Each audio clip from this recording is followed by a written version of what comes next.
L'idée de l'ICP a plus ou moins germé, je crois, dans ma tête avant d'être transmise à d'autres, dans les années 60. Autour de moi, on avait découvert la double hélice, on avait découvert la structure fine de la cellule, on avait découvert le code génétique, on avait découvert toute une série de trouvailles fondamentales qui nous permettaient de comprendre la vie comme on ne l'avait jamais comprise avant. De là est née l'idée que les biologistes fondamentaux devraient s'unir pour aussi, pas seulement faire progresser les connaissances, ce qui est essentiel, mais aussi aider à l'application de ces connaissances au bien-être humain, à la santé humaine.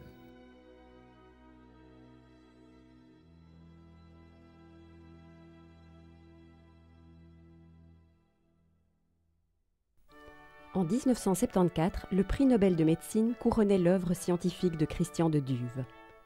Il allait faciliter la création de l'ICP, appelé désormais The Duve Institute. L'Institut est dédié à la recherche fondamentale. On y étudie aussi bien les molécules que les cellules ou les tissus, c'est-à-dire les structures de base des processus vitaux. S'il convient de comprendre comment nos organismes fonctionnent, il faut également étudier les agresseurs potentiels, virus, bactéries et parasites. Ce que font plusieurs équipes de l'Institut. La plupart des disciplines des sciences biomédicales y sont exercées. Plus de 250 personnes, dont 65% de chercheurs, travaillent dans les 2 tours de l'Institut. Mieux comprendre quoi? Mieux comprendre le fonctionnement du corps humain dans toute sa complexité. Il y a ici dans la maison toute une série de recherches qui se font, que ce soit sur le cancer, que ce soit sur des maladies métaboliques, que ce soit sur des maladies inflammatoires.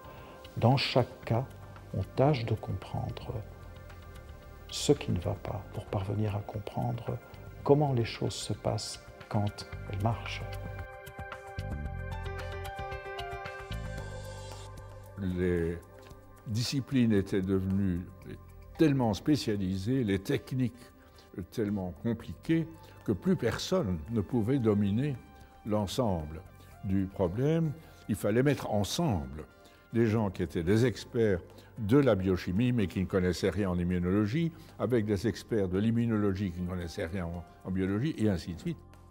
En 1975, la section francophone de l'Université catholique de Louvain devait quitter Leuven. Mais parfois, à quelque chose, malheur est bon. Mais profitons de ce déménagement pour mettre ensemble cette masse critique multidisciplinaire en utilisant ce que nous avons de valeur locale et en ajoutant de l'extérieur ce qui nous manque.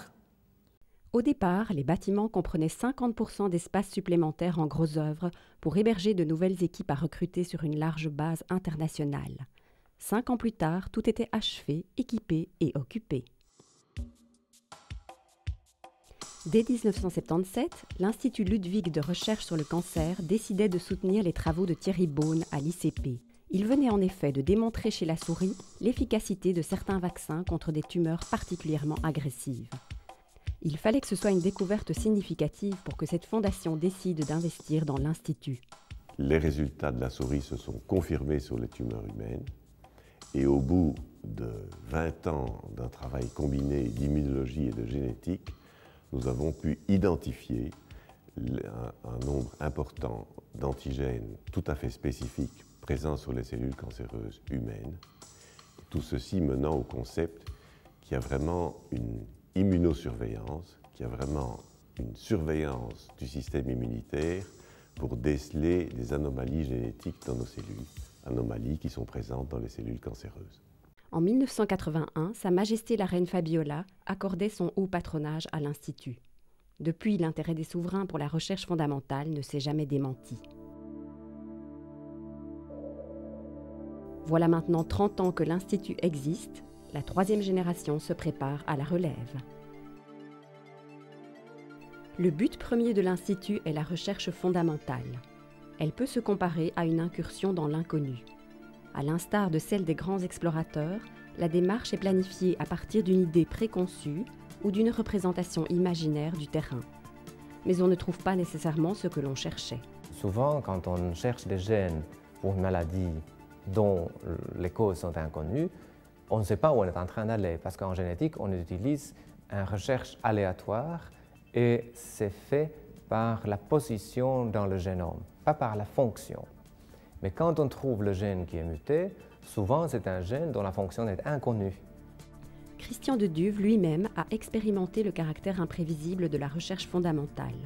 C'est à la suite d'une observation fortuite qu'il a découvert les lysosomes, ces estomacs de la cellule.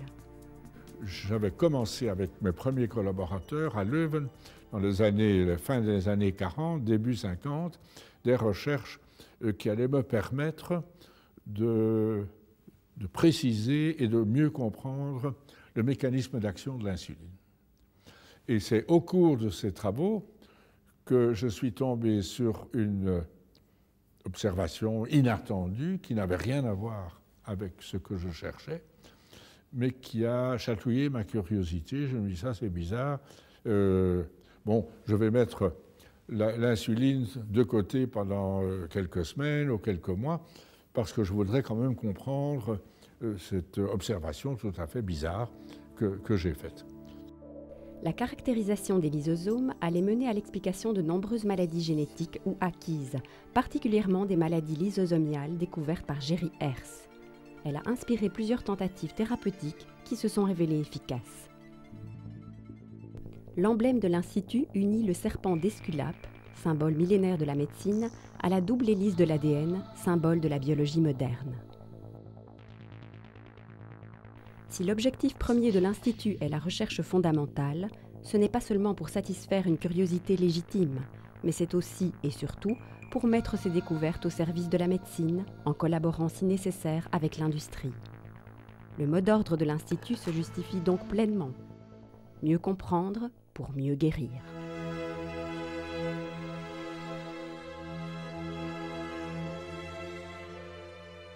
L'Institut bénéficie de plusieurs atouts qui contribuent à son succès. Les chercheurs se parlent, échangent des données, échangent des informations, échangent des techniques, des idées, et on emploie finalement souvent le même genre d'outils pour poser différentes questions, pour répondre à différentes questions. Et donc c'est ça qui fait la force de l'ICP, c'est cette masse critique de chercheurs actifs dans des domaines qui ne sont pas nécessairement liés ou connexes, mais qui échangent beaucoup d'informations et qui se fertilisent l'un l'autre, si je puis dire. Pour autant que leurs travaux répondent à des critères de qualité internationalement reconnus et s'inscrivent dans les objectifs généraux de l'Institut, les chercheurs jouissent d'une totale liberté d'investigation. La bonne recherche exige les bons chercheurs. Et quand on a des bons chercheurs, on ne leur dit pas ce qu'il faut chercher. Parce que le bon chercheur ne fait de la bonne recherche s'il peut suivre son propre instinct, sa propre inspiration, ses propres intérêts, sa propre curiosité.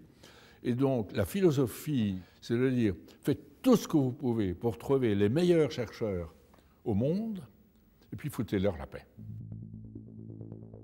Médecins, pharmaciens, vétérinaires, biochimistes, biologistes, chimistes et ingénieurs agronomes se côtoient à l'Institut. 20% des chercheurs proviennent de l'étranger.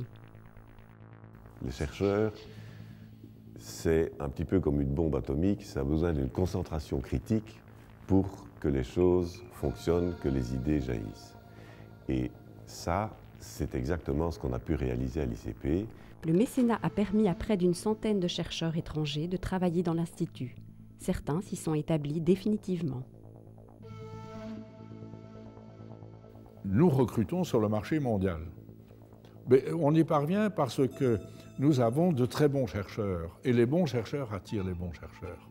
L'environnement que nous offrons ici, c'est un environnement, je dirais, attrayant pour les chercheurs, puisqu'on leur donne d'abord ce climat de liberté qui est quand même extraordinaire, hein, c'est un climat de liberté totale, et on leur donne un environnement où ils peuvent rencontrer des chercheurs de premier plan, collaborer avec des chercheurs de premier plan, c'est ça qui les attire. Sans ça, ils ne viendraient pas. La révolution biologique est loin d'être parvenue à son terme. Pour en tirer le plus grand bénéfice, il faut disposer de la technologie adéquate. Un des équipements performants le plus récent est la plateforme Affymetrix, d'un coût d'1 demi-million d'euros.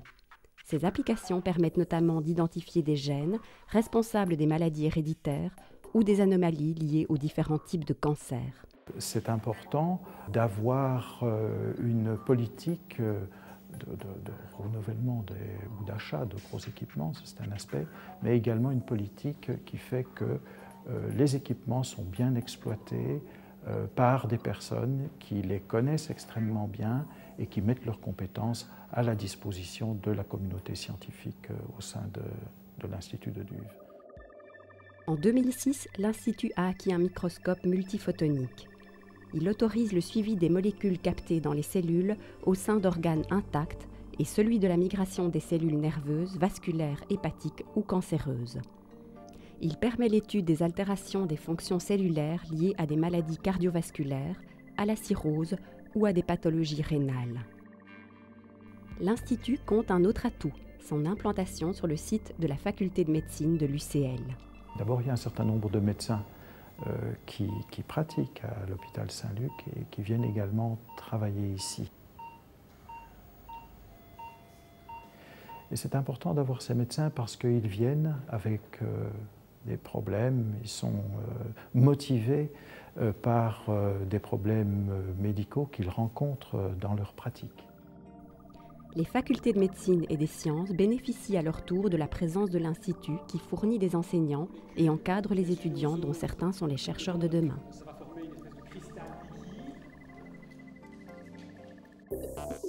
Le budget annuel de l'Institut est de l'ordre de 16 millions d'euros.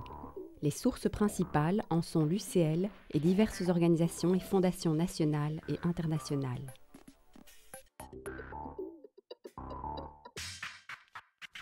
Mais que feraient les chercheurs s'ils ne bénéficiaient pas d'un mécénat généreux? L'Institut est en effet une entité autonome, dotée de son propre conseil d'administration et d'un conseil de développement et d'expansion.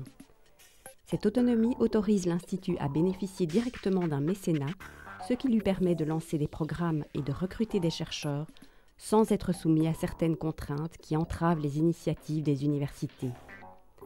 Soulignons que près de 95% des fonds du mécénat vont directement à la recherche. Impossible de présenter, même brièvement, tous les thèmes de travail et les découvertes faites par les différentes équipes.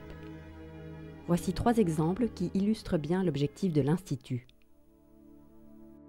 La découverte des antigènes tumoraux par Thierry Beaune et son équipe a déclenché un véritable élan des recherches, tant dans les instituts universitaires que dans l'industrie pharmaceutique. Oui, les cellules cancéreuses expriment à leur surface des structures qu'on appelle des antigènes qui les rendent différentes des cellules normales de l'organisme. Et ces structures, ces antigènes ont été identifiés ici, c'était une première mondiale, identifiés au niveau moléculaire, on sait exactement en quoi elles consistent. Et ce sont ces antigènes qui sont actuellement à la base des essais de vaccination anticancéreuse. Donc on prend cet antigène qui est un peu la carte d'identité des cellules cancéreuses, si on veut, et on les utilise pour vacciner les malades. Il reste cependant à comprendre pourquoi cette immunothérapie se révèle efficace chez certains patients et pas chez tous. L'idée n'est pas de vacciner les gens préventivement pour qu'ils n'aient pas le cancer, l'idée est de vacciner les gens qui sont atteints d'un cancer pour les aider à se battre contre ce cancer et à rejeter et à éliminer, par exemple, les métastases encore à venir qui ne sont pas encore présentes. Recrutée grâce au mécénat en 1997, Mika Vikula est à la base d'importantes découvertes dans l'étude des maladies héréditaires. Son équipe étudie principalement les anomalies vasculaires comme les angiomes et les taches de vin, les communications anormales entre les cavités cardiaques, les arythmies et la fente labiopalatine connue sous le terme de bec de lièvre. L'équipe a identifié pas moins de 5 gènes responsables d'anomalies vasculaires, y compris ceux qui causent des malformations glomuveineuses. Les retombées sont considérables. Elles permettent un diagnostic plus précis et ainsi une prise en charge plus adéquate. Avec tout ce qu'on a mis en place, on a maintenant cette plateforme qui est très performante. On a énormément de collaborations en Belgique, mais aussi au niveau international. En fait, le groupe clinique avec le groupe du laboratoire est reconnu mondialement comme le centre pour les études de physiopathologie des anomalies vasculaires. Mais les rêves, manuellement, maintenant qu'on a déjà identifié certaines voies, certains gènes, ce sera de pouvoir créer ces fameux modèles in vitro et in vivo, les utiliser pour cribler des molécules qui pourraient empêcher ou altérer ce dysfonctionnement, et de là passer pour les essais cliniques pour que, espérons dans 10 ans, il y aura des molécules qu'on puisse commencer à utiliser aux cliniques. Un troisième thème illustre les retombées médicales potentielles de la recherche fondamentale. En étudiant le système immunitaire de la souris, Jacques Van Snick et Jean-Christophe Renaud ont découvert 3 cytokines, de petites protéines qui permettent aux cellules de communiquer entre elles et d'amplifier, d'atténuer ou de réorienter les réponses immunitaires qui nous protègent contre les agents infectieux et les tumeurs. Alors effectivement, les cytokines, ça représente une grande famille de protéines. Il y en a des dizaines ou même des centaines. Il y a une sous-famille dans ces cytokines qu'on appelle les interleukines. Les interleukines sont des protéines qui donnent des signaux entre les globules blancs. Leukos en grec veut dire blanc, donc interleukine entre les globules blancs. Et dans les interleukines, il y en a 3 en particulier qu'on a découvert à l'ICP, qui sont l'interleukine 6 ou IL6, l'interleukine 9, IL9 ou l'interleukine 22, IL22. Mais c'est l'interleukine 9 qui retient surtout l'attention de l'équipe. Cette cytokine semble en effet jouer un rôle important dans les perturbations du système immunitaire responsable de l'asthme allergique. Après avoir montré que l'interleukine 9 était produite en trop grande quantité chez les patients asthmatiques, ce qu'on a essayé de faire, c'est évidemment de pouvoir intervenir, essayer de bloquer cette interleukine 9, d'abord chez des souris. Nous avons montré qu'avec des anticorps qui bloquent l'interleukine 9, on peut diminuer les réactions asthmatiques chez la souris. Et actuellement, un des anticorps que nous avons produit contre l'interleukine 9 est testé en essai clinique par une firme pharmaceutique américaine sur des patients asthmatiques afin de tester son activité et sa capacité éventuelle à bloquer les réactions asthmatiques chez l'homme. De nombreux autres travaux de l'Institut ont été récompensés par des prix prestigieux. Citons les recherches qui ont trait aux malformations biliaires, au diabète ou à la sclérose en plaques. Citons également certaines investigations sur la décompensation cardiaque ou la formation de calculs rénaux. Depuis sa fondation, l'Institut s'est aussi intéressé aux maladies tropicales comme la maladie du sommeil en Afrique et la maladie de Chagas en Amérique du Sud.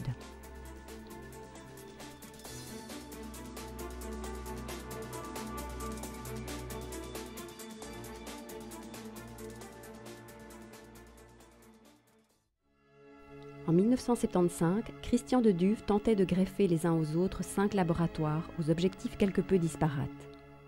Le défi était de taille, mais la greffe a pris. La plante qui en résulte a maintenant plus de 30 ans d'existence. Elle est vigoureuse, robuste et porte de nombreux fruits. Ce qui a fait l'ICP, c'est que ses fondateurs étaient des gens exceptionnels au point de vue qualité. Et c'est la qualité des fondateurs de l'ICP qui a fait que l'ICP est devenu un centre d'excellence. Et à l'ICP, on n'a pas peur de parler de qualité, on n'a pas peur de parler d'excellence. La recherche fondamentale s'est épanouie. Elle fournit des résultats souvent inattendus, mais précieux sur le plan médical. Avec le recrutement permis par le mécénat, de nouvelles équipes se sont formées et se formeront. Elle devrait assurer un bel avenir à l'Institut de Duve.